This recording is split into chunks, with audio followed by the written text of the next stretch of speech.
So hi, Paul. Hi Ed, nice to see you. Good to see all the Sonicstate guys out there. We are here at PWM. Here we are. And we have... This is my first NAMM as PWM. Wow, okay. Obviously not in my career, because I've done Novation, Focusrite, Evolution in fact. Used to come every year, but this is the first time showing Malevolent and Mantis, which is now show ready. So the last time we saw this was at Superbooth, right? Yeah, that was kind of early days. We had some development boards we were showing there. So this was actually kind of just controlling that. Now everything that you hear is running in the unit itself. So I do a little bit of playing for you. Show off a couple of things like the filter, which has got a width. And a load of resonance.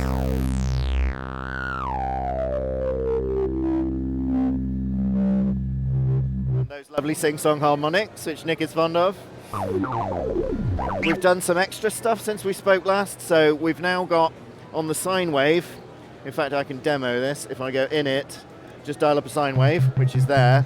Rather than have the shape control do nothing, which it might do, we've decided to add, do some additive synthesis, where you're adding positive harmonics turning it left, and negative harmonics turning it right, so you get this kind of effect.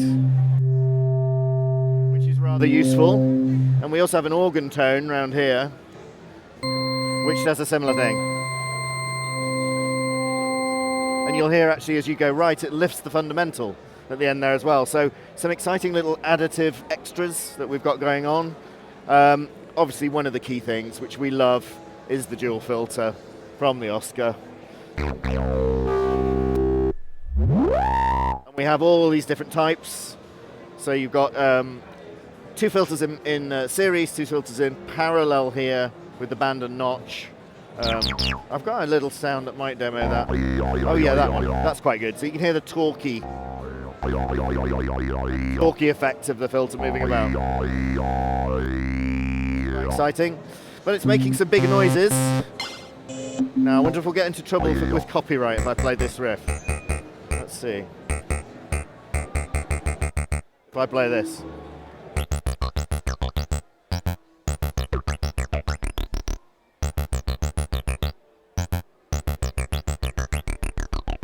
So it's got all that kind of character and grunt, and it drives beautifully because it's in the analog domain.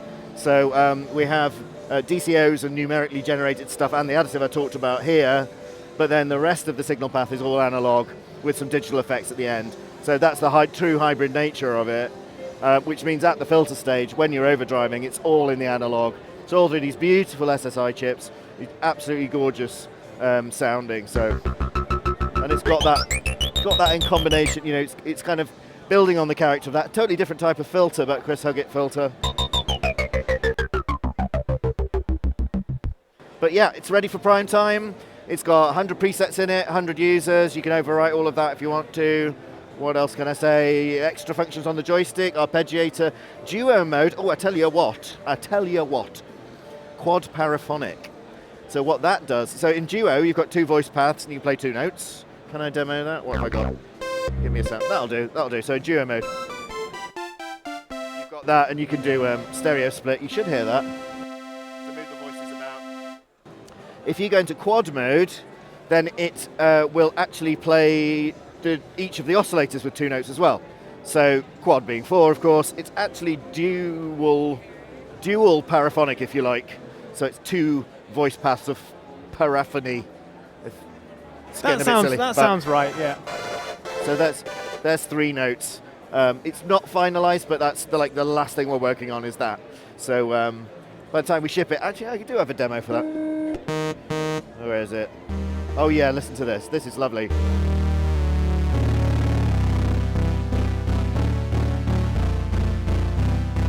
What I'm doing there is I've just actually tuned the other note, but basically it's playing four tones, and it will do that with four keys in the final firmware.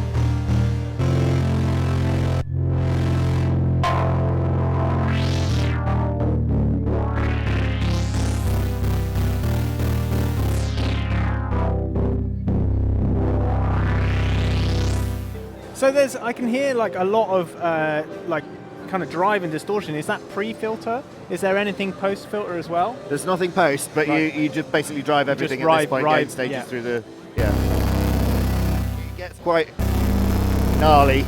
There might be a bit through the desk. I'm sorry if that's coming through the desk as well, because that's quite a beefy sound, so. Just sweeten it, turn it down a bit. Yeah, there is all that you can add to it as well. So on a big fat sound like this, whoops, come on. That's not very fat. That. And there's loads of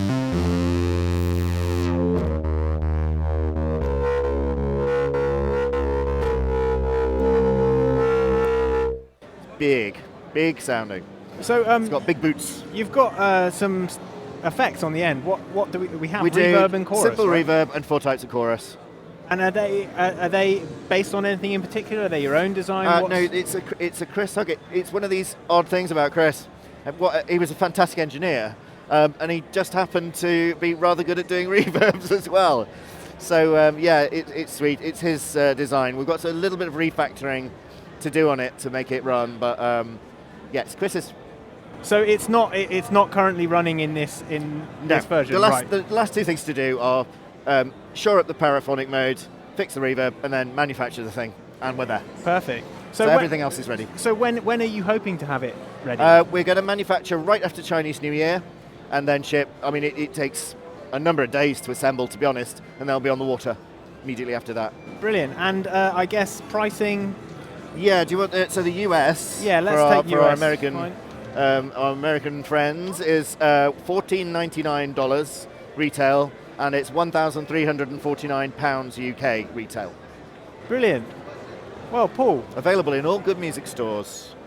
Thank you very much for speaking to us. Pleasure, absolute pleasure. Yeah, it's sounding lovely. So yeah, brilliant stuff. Good. Thank you. How did it sound to there?